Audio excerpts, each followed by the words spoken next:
Image. An aerial photo showing the site of a mass shooting at the First Baptist Church of Sutherland Springs. An aerial photo showing the site of a mass shooting at the First Baptist Church of Sutherland Springs, Texas, on Monday, November 6, 2017. The gunman blamed for the worst mass murder in Texas history yelled, "Everybody's gonna die," before he began spraying bullets inside a small-town Baptist church.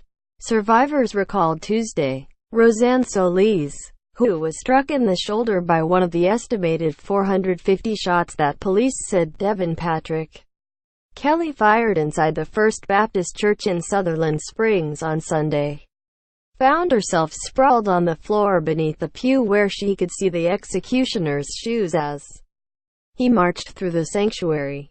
"I did not want to move," the grandmother of 4 told Univision Noticias. "If I spoke or if I moved, he was going to kill me because he was standing there killing everyone who moved. I played dead and it saved my life." Sharing her terror and hiding place was her husband Joaquin Ramírez, who said he managed to call 911 as they clung to each other beneath a pew.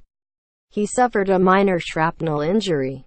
"I was holding her under the pew," Ramírez recalled. "I covered her and she said, 'Leave me. Save your life.' And I said to God, 'My God, save us because I do not want to die.'" Victims of the Texas church shooting slideshow by Reuters still around them, he said. People were crying and screaming and asking for help. Authorities said Kelley went on to kill 26 people, almost half of them children, before he fled the church. He later died of an apparent self-inflicted gunshot wound after he was struck in a gun battle outside the church with a local resident in a wild car chase that ended some 11 miles north of town when he drove his SUV into a ditch.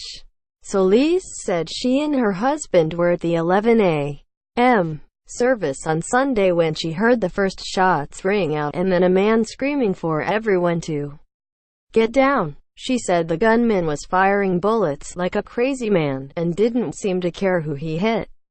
"I just didn't want to die that day," Solis told NBC Dallas-Fort Worth, joking back tears. "I wanted to see my grandchildren." Photos. 24 parishioners killed in Texas church shootings. Solis told Univision Noticias the gunman appeared to be targeting the children. "It was like he had a hatred for the children," she said. Ramírez, who began weeping, agreed. "When they yelled, he would riddle them like an animal," he said. "At one point the shooting stopped and everybody thought it was going to be okay. And then he started again," Solis told the NBC affiliate. Solis said she could smell gunpowder and saw bullets hitting the floor in front of her.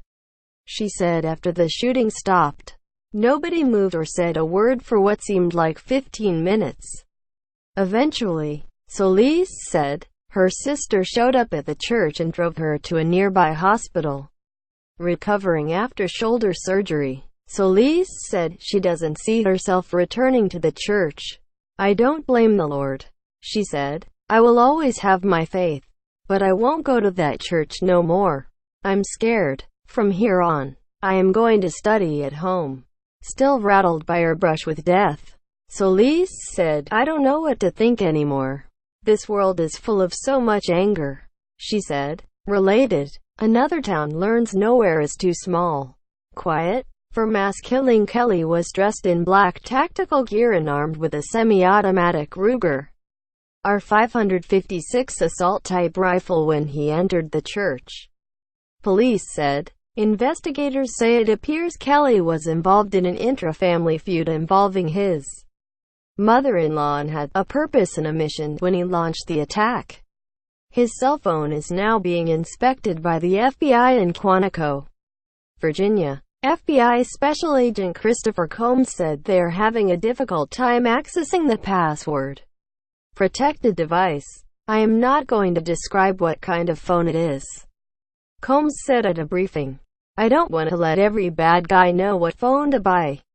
Combs added that Kelley was not in any FBI database prior to Sunday's massacre. Kelley's mother-in-law from his most recent marriage in 2014 may have been his chief target, authorities have said, but she wasn't at the church when he started shooting. The woman, who lives in Sutherland Springs, told authorities she had received threatening texts from Kelley. Image: Devin Kelley in an undated driver's license photo.